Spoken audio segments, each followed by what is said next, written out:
Good morning on this cold April day. Can you believe this weather? Anyway, I just wanted to do a brief introduction to this week's work. I hope that you are all well. If you go into Unit 4, and scroll down, you'll find the week 13 task list. Now, this week is all about emotion and how emotion affects our communication.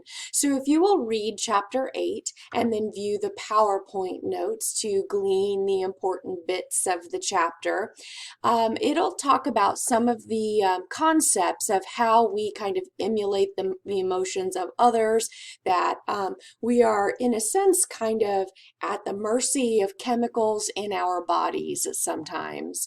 And that's sometimes, I think, helps us to regulate our emotions a little bit better, is if we start reflecting upon, where do I feel this emotion first? If I'm feeling anxiety, does it start in my stomach? Does it start in the tension in my neck? And think about the emotion that you feel and connect it with that physicality so that you can identify those chemicals and realize sometimes that those chemicals, that's what's driving those emotions. That's where the emotions start. And so the chapter is going to talk a little bit more about that. Have a brief introduction to some examples of emotion for you. If you have not seen it before, Jimmy Kimmel does a nasty little joke on kids sometimes. He asks people to submit their children and how they are viewing the situation when their parents eat their Halloween candy. So I want to show you the children's reactions, and I'm going to start a little ways into this video because this little lady is one of my favorites. Oh, okay, I'm sorry. It's okay.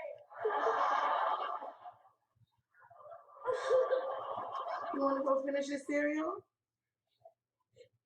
Yes, please. All right, go finish your cereal. Daddy ate it all.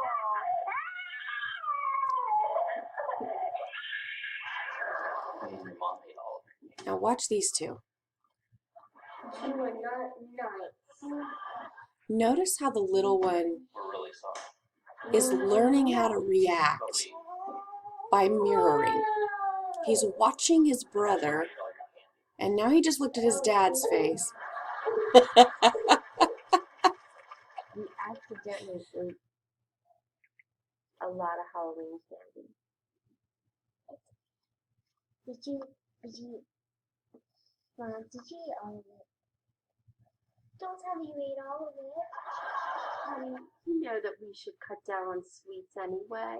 I want to help you eat more healthy. Oh, look at me. You can eat your healthy stuff because you're fat. Okay, so that's an example of how people express emotions and some of the concepts that the chapter is talking about. The one little girl, her emotion was in her physicality. Her anxiety happened through her body. And the better we are able to isolate those emotions and think about the chemicals in our bodies and where the emotions start, the better we can regulate them so that we react appropriately in different situations. So I want you to be thinking about emotion this week. And there is a journal due by Friday. And then we're going to dip into chapter 11 as well. Now, things that will help you to put some of these terms into action is watching the video on this link for emotional intelligence. Remember, we talked about communication competence, and so emotional intelligence goes along with that. HALT is a way to remember some things that might help you to recognize emotions and deal with them more appropriately, and then your journal here by Friday. And then chapter 11 then is a really important chapter on dealing with conflict. And so we have to think about, within all of the different relationships that we have, we deal with conflict sometimes in different ways with different people. It depends on the other person, because remember, conflict and communication is a two-way street.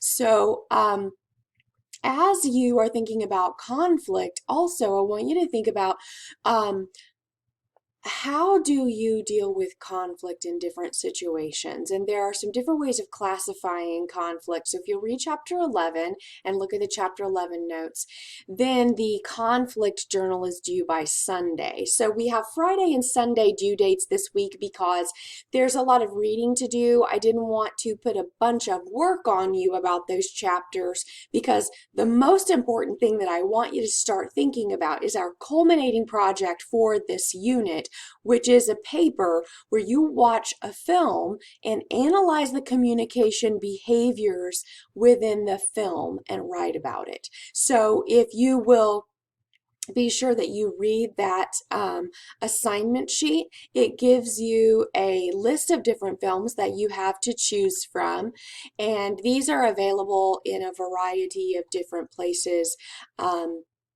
If you can try Hulu, Vudu, Netflix, YouTube, HBO Go, all the many different streaming services that are available to you. Some of these are a little bit older, like On Golden Pond and Ordinary People. Some of them are very, very new, like La La Land. There is a mixture of some comedies there and some dramas. So one way to get started, if you want to decide what film that you want to watch, is maybe go just to a summary site online to see what the films are about, and then choose your film and try to find it in one of these streaming services. I think that a couple of them are even available through the Cowley Library if you want to call them and see what's available, and then you could check out from them. Now, part one of the assignment is to watch the film and view the different situations, communication situations based upon the chapters covered here. So chapter 9, 8, 11, and then also 10 questions.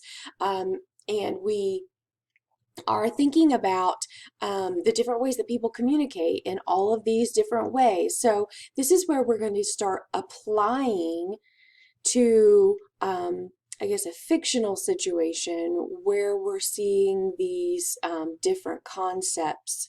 And then I want you to think about how this, treat the film as if it were like a real situation, a real couple, for example, so you can analyze their communication behavior. So that is an assignment that will be due by April 26th. Now, I'm giving you this plenty in advance so that you can select your film and find it and watch it and take notes on it. Some people watch the film more than once in order to catch all of these concepts from all 4 chapters. And so you'll turn in the questions by April 26th, and then the paper itself is due by May 1st. Now, again, the paper should not be the same thing that your question assignment is. Your paper is kind of a culmination of analysis and evaluation of the communication in the film. So while you might have talked about the 4 horsemen in one of the relationships that you see in the film, it might not necessarily directly apply to the couple that you focus on in your paper. So part 2 on page 2 of your assignment sheet gives you really what you should consider in the breakdown of the paper.